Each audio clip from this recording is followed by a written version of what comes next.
പിന്നെ വെക്കേഷനുള്ള സമയത്ത് ഞാൻ 6th സ്റ്റാൻഡേർഡിൽ പഠിക്കുമ്പോൾ അപ്പോഴാണ് എനിക്ക് അറിയുന്നത് ഇവരെ. അപ്പോൾ രഞ്ജു വെക്കേഷന് ഇവിടെ കൊച്ചിയിൽ വരും, ഇവരെല്ലാവരും കസിൻസ് എല്ലാവരും വരും. അപ്പോൾ എൻ്റെ ഗ്രാൻഡ് ഫാദർ പുള്ളിക്കാരന് പാട്ട് ഭയങ്കര ഇഷ്ടമാണ്. അപ്പോൾ രഞ്ജു, ഞാൻ ആ സമയത്ത് പഠിക്കുന്നുണ്ടായിരുന്നു പാട്ട്, പക്ഷെ ഇപ്പം എനിക്ക് പാടാൻ പറ്റില്ല.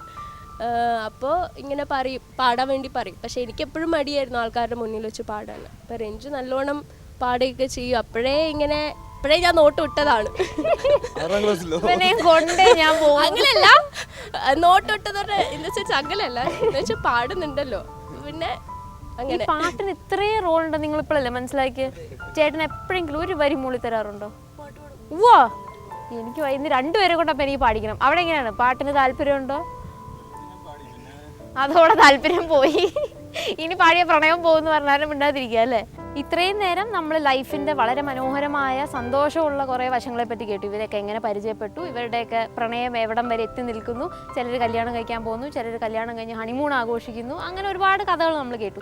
പക്ഷെ ഞാൻ എപ്പോഴും പറയുന്ന പോലെ നമ്മുടെ ലൈഫിന് സന്തോഷം മാത്രമല്ല, ഞാൻ പറയില്ല, നമ്മൾ പറയില്ലേ ഒരു കോയിന് 2 സൈഡ് ഉണ്ട് എന്ന് പറയുന്ന പോലെ നമ്മുടെ ലൈഫിനും സന്തോഷമുണ്ട്, അതുപോലെ തന്നെ ഒരുപാട് സങ്കടങ്ങളുണ്ട്, ഒരുപാട് വിഷമങ്ങളുണ്ട്, ബ്രേക്കപ്സ് ഉണ്ട്. ബിക്കോസ് എൻ്റെ ഷോ കാണുന്നവർക്കറിയാം, എനിക്ക് വരുന്ന മിക്ക കോൾസും ലോസ്റ്റ് ആണ്.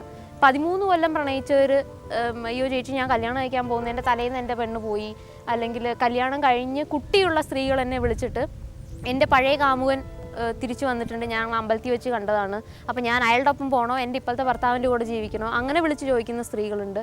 ആ ഒരു എന്താ പറയുക, ഒരു സിറ്റുവേഷനെ പറ്റിയിട്ട് നിങ്ങൾ എപ്പോഴും ആലോചിച്ചിട്ടുണ്ടോ? ഐ മീൻ, നിങ്ങൾ കല്യാണം കഴിക്കാൻ പോകുന്നവരാണ്, ഞാൻ പേടിപ്പിക്കില്ല, ഞാൻ എപ്പോഴും പറയണ പോലെ. പക്ഷേ ലൈഫിന് മറ്റൊരു മുഖം ഉണ്ടെന്നും, ഞങ്ങൾ എപ്പോഴും ഇങ്ങനെ ഇരിക്കുമോ, അതെയോ നമ്മൾ സെപ്പറേറ്റഡ് ആയി എവിടെയെങ്കിലും ഒരു ലൈഫിൻ്റെ ഒരു വശത്തിൽ പോകുമോ, അങ്ങനെ എപ്പോഴെങ്കിലും ഒരു വേഗം തോട്ടെങ്കിലും വന്നിട്ടുണ്ടോ? ഇന്നത്തെ കാലത്ത് സാധാരണ പഴയ മാതിരിയുള്ളൊരു ഇതല്ലല്ലോ, ശരിക്കും നല്ലൊരു ചേഞ്ചാണ്.